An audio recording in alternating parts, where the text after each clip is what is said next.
어느 정도 환자한테 고통을 줄 수 있기 때문에요. 마취 크림을 바르고 시술을 하는 게 조금 더 통증이 덜하고요. 또 나중에 멍도 좀 덜 드는 면이 있어요. 그래서 마취 크림을 먼저 바르고 나서 한 30분 동안 놔둔 다음에 그 다음에 마취가 되고 나서 시술을 하는 경우가 많죠. 여드름 흉터가 여러 가지 유형이 있는데요. 그 중에 이렇게 커다란, 그러니까 깊고 좀 넓은 부위의 흉터를 치료하는 작업을 하는 겁니다. 근데 이 니들과 그 다음에 재료는 사실은 본인의 피입니다. 피를 이렇게 약간 출혈시켜 줌으로 해서 피부가 갖는 본인 자기의 자연 치유력, 그러니까 재생 능력이죠. 그거를 도와주는 역할을 하는 건데요. 이 여드름 흉터 부위의 경계선을 따라서 둘레를 따라서 피부를 자극해서 밀어 올려주면 안에서 딱딱하게 굳어있는 섬유층을 끊어줄 뿐더러 또 피가 나와가지고 흘러나와서 그 사이사이에 흡수되면서 이 피부가 함몰되어 있던 부분이 자연스럽게 메꿔지는 역할을 하는 거죠.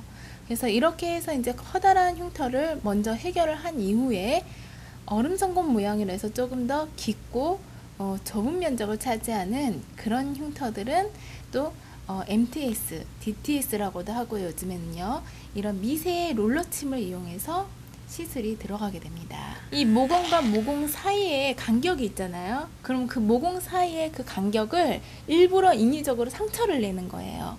그래서 상처를 내놓고 나서 그러고 나서 이렇게 이제 피부 재생에 좋은 뭐 줄기세포라든지 내지는 뭐 태반을 이용해서 이 안에 흡수되게 만드는 거예요.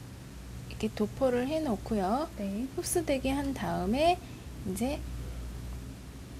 상처를 내놨으니까 진정을 시켜야겠죠. 네. 진정을 하고 그 다음에 여드름에도 좋은 한방팩을 위에 도포를 해서 마사지를 해드리면 더 이게 흡수도 더 좋아지고 눌러주니까 한번 진정도 더 빠르게 될 수 있습니다. 네, 지금 막 치료를 받고 나오셨는데요. 약간 울긋불긋하기는 해요. 제가 여드름 날 때마다 계속 짰거든요. 그리고 짜고 나서 뭐 관리도 안 하고 해서 계속 염증도 생기고 하고 뭐 그렇게 해서 계속 흉터도 많이 생겼습니다. 그때부터. 치료는 언제부터 받기 시작하셨어요? 한 3개월 전부터 받았는데요. 원래 받기 전에는 많이 올라오고 흉터도 많이 있었는데 3개월 전부터 받은 후부터 지금까지 많이 좋아졌고 흉터도 많이 없어졌고 애들한테 뭐 많이 좋아졌다는 말도 많이 듣습니다. 네, 지금은. 네, 선생님 지금 저희가 환자 치료를 하고 왔는데 지금 시술한 환자 이외에도 다양한 케이스가 많죠? 화면을 보시면요. 이분 같은 경우에는 여드름 흉터가 그 골고루 4가지 유형이 다 갖고 계셨어요. 빨간 자국 여드름, 또 조금 진한 색깔로 이렇게 이미 갈색으로 생긴 여드름, 그다음 얼음 성공 모양이나 크게 파여 있는 박스 모양 4가지가 다 있으셨는데 그래서 이런 분들 같은 경우에는 굉장히 그 치료 기간도 조금 많이 오래 걸리기는 해요, 사실은요. 근데 어찌됐건 이 침을 이용해서 이런 커다란 여드름 자국들을 많이 치료한 결과 이 부분을 보세요. 여기에서 이쪽 부분 정도 되겠는데 거의 자국이 잘 모르겠죠. 이 정도의 효과를 거둘 수가 있다는 거예요. 그리고 또 이분 같은 경우에는 붉은 자국 유형의 여드름은 거의 없으셨어요.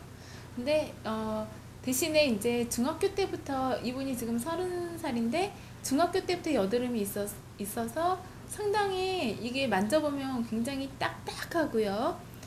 그리고 보면은 이게 깊게 파여있는 홈들이 굉장히 이쪽 부위까지 넓게 퍼져 있는 그런 여드름이셨던 거예요.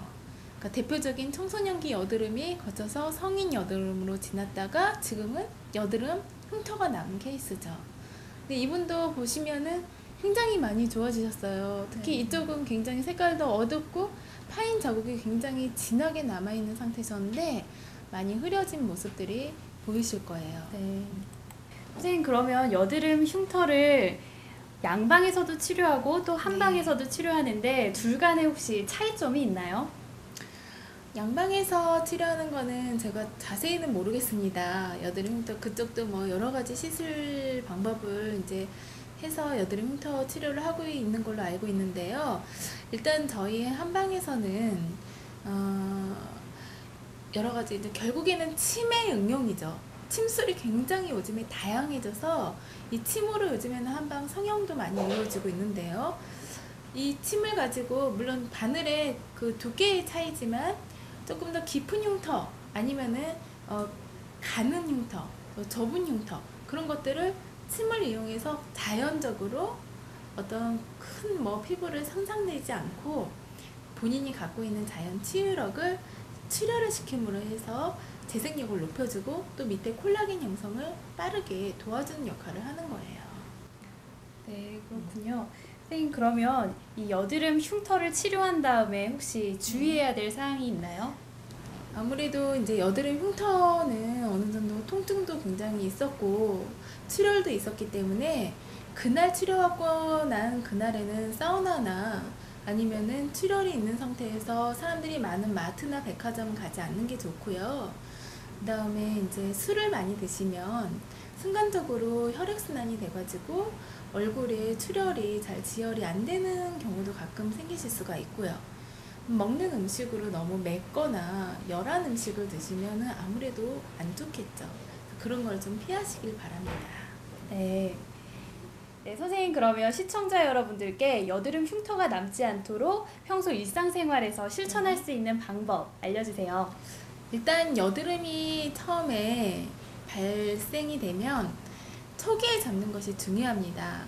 여드름을 초기에 잡지 않고 그대로 놔두면 피부층 안에 환웅된 염증성 여드름이 고이게 되고 그러면은 밑에 진피층이나 더 아래 부분까지도 조직이 괴사되는 경우가 생기면 여드름 흉터가 남아버리게 되니까요. 네, 한번 여드름 흉터가 또 생기면 쉽게 고쳐지기가 어려우므로 일단은 여드름 흉터가 안 남도록 주의를 해야 됩니다. 아까도 말씀드렸듯이 너무 힘을 주어서 눌러 짜는 방법도 안 좋고요. 위생 상태에 굉장히 신경을 써야 되죠. 피부의 모공을 항상 청결하게 유지하셔야 되고요. 아까도 말씀드렸지만 여러 가지 식습관을 좀 개선시켜서 본인이 근본적으로 노력을 해줘야지만 여드름이 자꾸 재발이 돼서 그게 여드름 흉터까지 이어지는 그런 결과가 낫지 않으니까요. 그래서 일단은 여드름 흉터가 무조건 안 생겨야 되고 그럼에도 불구하고 여드름 흉터가 남았다. 피부가 약해서 내지는 여러 가지 본인이 몸이 좀 많이 안 좋아서 그런 경우에는 어쩔 수 없이 여드름 흉터가 생겼다면 본인이 어떻게 해결하려고 하지 마시고요. 일단 전문의한테 상의를 하셔서 정확하게 빨리 치료를 하는 방법이 가장 좋다고 볼 수 있습니다. 학창 시절 누구나 한 번쯤은 여드름을 짜본 기억이 있을 텐데요. 하지만 대부분 잘못 짜는 경우가 많죠. 이런 경우 2차 감염으로 이어져 여드름이 더 악화되거나 흉터가 남을 수 있습니다. 오늘 뷰티 리포트에서 알려드린 여드름 흉터 관리법으로 여러분들의 피부를 아름답게 지켜보세요.